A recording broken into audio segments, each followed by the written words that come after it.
तो फाइनली ढूंढ ही लिया आपने। हाँ, मुझे उम्मीद थी ढूंढ लोगे। तो आज की इस वीडियो में मैं कवर करने वाला हूँ क्लास 6 मैथ चैप्टर 3 के एक्सरसाइज 3.3 का इंट्रोडक्शन। मेरा नाम है विजय, आप देख रहे हैं सीसीएल क्लास। तो चलिए शुरू करते हैं। आज का हमारा टॉपिक है डिविजिबिलिटी टेस्ट, यानी कि अलग अलग जो नंबर्स है, डिफरेंट नंबर्स है, उनका हम डिविजिबिलिटी टेस्ट कैसे कर सकते हैं। यानी कि कैसे पता करें कि अगर मान लीजिए 2 से पता करना है कि ये नंबर 2 से डिवाइड हो जाएगा या नहीं, वो कैसे पता करेंगे, तो वो आज हम देखेंगे। तो सबसे पहले डिविजिबिलिटी बाय 2, यानी कि 2 से डिविजिबल होगा कोई नंबर, वो कैसे पता करें। तो कैसे पता करेंगे, देखो अगर उसकी यूनिट डिजिट एंड करती है, यानी कि यूनिट डिजिट में क्या होना चाहिए हमारे पास, 0 हो, 2, 4, 6, 8। अगर हमारे पास यूनिट डिजिट में ये नंबर होंगे तो वो नंबर 2 से डिविजिबल होगा। फॉर एग्जांपल 18, लास्ट में यूनिट डिजिट में क्या है 8, तो ये 2 से डिविजिबल होगा। इसी तरह से 20 डिविजिबल होगा, 2, 2, 2, 8, लास्ट में क्या है 8, तो यानी कि ये भी क्या है 2 से डिविजिबल होगा। तो ये तो था डिविजिबिलिटी टेस्ट 2 के लिए, यानी कि कोई नंबर 2 से कब डिवाइड होगा, जब उसके यूनिट डिजिट में क्या हो, 2 हो, 0 हो, 4, 6, 8, इनमें से कोई सी एक टर्म हो तो हाँ वो 2 से डिवाइड हो जाएगा। अब अगर डिविजिबिलिटी टेस्ट चेक करें बाय 3 से कैसे पता करें कि वो नंबर 3 से डिवाइड होगा या नहीं। तो उसके लिए क्या करते हैं हम कि जितनी भी डिजिट हमारे पास है, यूनिट, 100, 10, उन सभी का सम अप कर लेते हैं, और अगर वो सम 3 से डिवाइड हो गया तो वो नंबर 3 से डिवाइड होगा। यानी कि adding it's digit values and if it is divisible by 3, number is also divisible by 3।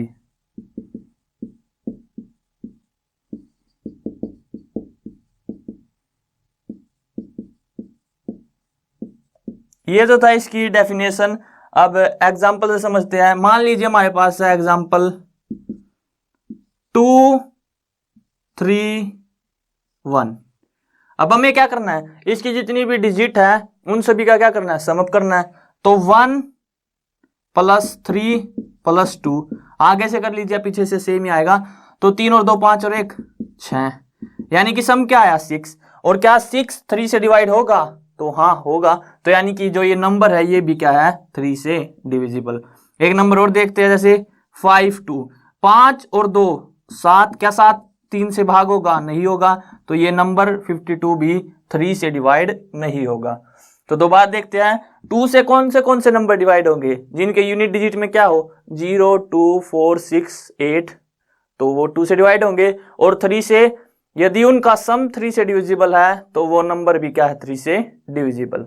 अब नेक्स्ट आता है 4 से, यानी कि 4 से कौन से नंबर डिवाइड होंगे, यदि उनकी लास्ट 2 डिजिट, जो लास्ट 2 डिजिट है वो अगर 4 से डिविजिबल है तो वो नंबर भी 4 से डिविजिबल होगा। यानी कि लास्ट 2 डिजिट्स हम लिखेंगे if last 2 digits are divisible bye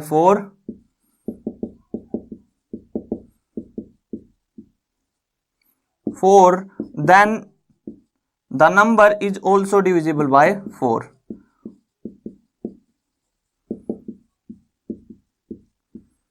divisible यानी कि वो नंबर भी क्या होगा 4 से डिविजिबल होगा। देखो अगर उसकी लास्ट की 2 डिजिट 4 से डिवाइड हो जाए तो वो नंबर भी 4 से डिवाइड होगा। कैसे, एग्जांपल देखते हैं हम इसका। देखो एग्जांपल क्या होगा हमारे पास 4, 7, 2। अब हमें क्या देखना है, लास्ट की 2 डिजिट, यानी कि क्या है लास्ट की 2 डिजिट 72। 72 क्या 4 से भाग होगा, तो देख लेते हैं। 4 1 जा 4, 3 रिमेन 2, 4 9 4 8 जा 32। यानी कि क्या है 18 पे डिवाइड, अगर ये 72 डिवाइड हो रहा है, लास्ट की 2 डिजिट डिवाइड हो रही है 4 से, तो ये 472 भी क्या है 4 से डिविजिबल। यानी कि हमें बस क्या देखना है, अगर हमारे पास मान लीजिए यहाँ पे होता 408720572 और हमें बताना होता कि क्या ये 4 से डिविजिबल है, तो लास्ट की 2 डिजिट देखते हैं 72 भी देखा डिविजिबल है 4 से, तो हाँ ये नंबर जो ये नंबर है ये क्या होगा 4 से डिविजिबल। तो इस तरह से हम चेक कर सकते हैं 4 से डिविजिबल। सेम इसी पे आधारित है 8 से डिविजिबिलिटी टेस्ट। अगर हम डिविजिबिलिटी करें बाय 8, अगर डिविजिबिलिटी करें 8 से, तो उसमें क्या होगा, बस हमें लास्ट के 3 डिजिट देखने हैं, लास्ट 3 डिजिट। अगर लास्ट के 3 डिजिट भाग हो जाए 8 से, तो जो पूरी डिजिट है या फिर पूरी टर्म है वो भी क्या होगी डिविजिबल होगी। जैसे इसी में देख लेते हैं, हमारे पास है 572 572, 8 से चेक करते हैं, 8 सूती 56, हासिल 1, कैरी 2, 8 एकम 8, रिमाइंडर 4 रिमाइंडर बच गया। तो यानी कि जो लास्ट की 3 डिजिट है वो 8 से डिविजिबल नहीं है, तो जो ये हमारे पास ये टर्म है ये भी 8 से डिविजिबल नहीं होगी। तो मुझे लगता है आपको समझ में आ गया होगा 8 से कैसे चेक करेंगे, लास्ट की 3 डिजिट डिविजिबल होनी चाहिए, 4 से लास्ट की 2 डिजिट और 3 से उनका सम डिविजिबल होना चाहिए, और 2 से अगर लास्ट यूनिट डिजिट क्या है 0 2 4 6 8, तो वो नंबर डिविजिबल होगा 2 से। अब उसके बाद नेक्स्ट आते हैं हम 5 पे।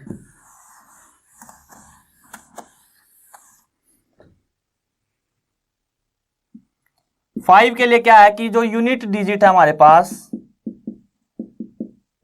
उसमें या तो 0 हो या फिर 5 हो, अगर कोई सा भी होगा तो वो नंबर डिविजिबल होगा 5 से। फॉर एग्जाम्पल 500 लास्ट में क्या है 0, तो ये 5 से डिविजिबल है, 505 लास्ट में 5, तो ये भी डिविजिबल है। तो बस यूनिट डिजिट देखनी है, अगर 0 और 5 है तो वो 5 से डिविजिबल है। इसी पे आधारित है 10 में यूनिट डिजिट क्या होनी चाहिए हमारे पास 0, अगर यूनिट डिजिट हमारे पास 0 है तो वो नंबर 10 से डिविजिबल होगा। फॉर एग्जाम्पल जैसे 1000 लास्ट में क्या है 0, तो ये 10 से डिविजिबल है, 110 लास्ट में 0, तो ये 10 से डिविजिबल है। तो हमने देख लिया 2 से डिविजिबल, 3 से, 4 से, 8 से, 5 से, 10 से। अब देख लेते हैं 6 8 तो हो गया हमारे पास, तो हमारे पास बचता है 6 9 और 11। तो देखो 6 से कैसे देखते हैं कि अगर कोई नंबर 2 और 3 दोनों से डिविजिबल है तो वो 6 से डिविजिबल है, ये सिंपल रूल है। 2 से कैसे देखते हैं 0 2 4 6 8 यूनिट डिजिट में, और 3 से उनका सम डिवाइड होना चाहिए 3 से। तो अगर कोई नंबर 2 से भी डिविजिबल है 3 से भी डिविजिबल है तो वो नंबर 6 से भी डिविजिबल होगा। अब आते हैं 9 पे। 9 जैसे हमने 3 का किया था ना, सेम वैसे ही है कि अगर उनकी डिजिट्स का सम 9 से डिविजिबल है तो वो टर्म 9 से डिविजिबल होगी। यानी कि सम ऑल इट्स डिजिट्स, इसकी सभी डिजिट्स का सम कीजिए और चेक कीजिए क्या कि वो डिविजिबल है 9 से या नहीं। अगर 9 से वो डिविजिबल है तो यानी कि वो 9 से डिविजिबल होगी वो टर्म, और अगर उनका सम 9 से डिविजिबल नहीं है तो वो टर्म 9 से डिविजिबल नहीं होगी। अब लास्ट आता है हमारे पास 11 से कौन सी टर्म डिविजिबल होगी, उसके लिए है एक सिंपल सा रूल, क्या कि मान लीजिए हमारे पास 1 2 1 है, तो कैसे चेक करेंगे, देखो पहले हमें लेना है राइट साइड से एक डिजिट, उसके बाद एक डिजिट छोड़नी है, उसके बाद एक डिजिट, उन दोनों का सम करना है। तो यानी कि सम राइट,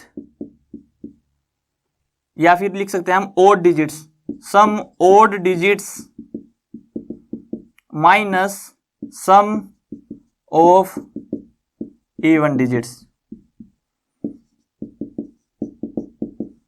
फ्रॉम राइट, ये हमारे पास कौन सा हैंड है, राइट हैंड, तो हम राइट से चेक करेंगे। अगर वो हमारे पास जो डिफरेंस है इन दोनों का अंतर या तो 0 आना चाहिए या 11 से डिविजिबल आना चाहिए, यानी कि या तो उनका जो अंतर आया वो 0 या फिर उनका अंतर 11 से भाग होने वाला आना चाहिए, तो वो टर्म हमारे पास क्या है, 11 से भाग होगी। कैसे, देखो हम राइट साइड से देखते हैं, एक टर्म यानी कि पहली टर्म क्या है 1, फिर एक टर्म छोड़ के उसे नेक्स्ट टर्म, तो 2 छोड़ दिया, ये 1, इन दोनों का जोड़ क्या आया 2, तो 2 माइनस इवन टर्म्स का सम क्या आया, इवन तो एक ही टर्म है 2, तो 2 में से 2 गया 0, तो इनका अगर जो डिफरेंस है या फिर जो अंतर है वो या तो 0 आ जाए या फिर 11 से भाग होने वाला आ जाए, तो वो टर्म 11 से भाग हो जाएगी। यहाँ पे क्या है हमारे पास 0, तो ये टर्म 11 से डिविजिबल है। अगर आपको यहाँ समझ में नहीं आया तो एक और एग्जांपल देख लेते हैं। मान लीजिए 1331 ये है हमारे पास। अब मुझे नहीं पता कि ये 11 से भाग होगा या नहीं, तो कैसे चेक करेंगे होगा या नहीं। पहले यहाँ से 1 फिर 3 और डिजिट लेनी है, और डिजिट इन द सेंस कि पहले यहाँ से शुरू करना है, ये 1 ये 2 ये 3 ये 4, यानी कि पहले ये डिजिट फिर ये डिजिट, एक छोड़ के एक लेनी है, ठीक है। तो 1 ये 1 प्लस ये 3 क्या आ गया 4, फिर 3 और 4, 3 और 1 4, तो दोनों क्या है 4, और हमें करना क्या था, सब्सट्रैक्ट करना था sum of odd digits minus sum of even digit, तो 4 में से 4 गया 0, और अगर अंतर 0 आए या 11 से डिविजिबल तो वो 11 से भाग हो जाएगा। तो यानी कि जो ये टर्म है ये 11 से डिविजिबल है। एक दो और एग्जांपल देख लेते हैं, इन्होंने दिया वो हमें।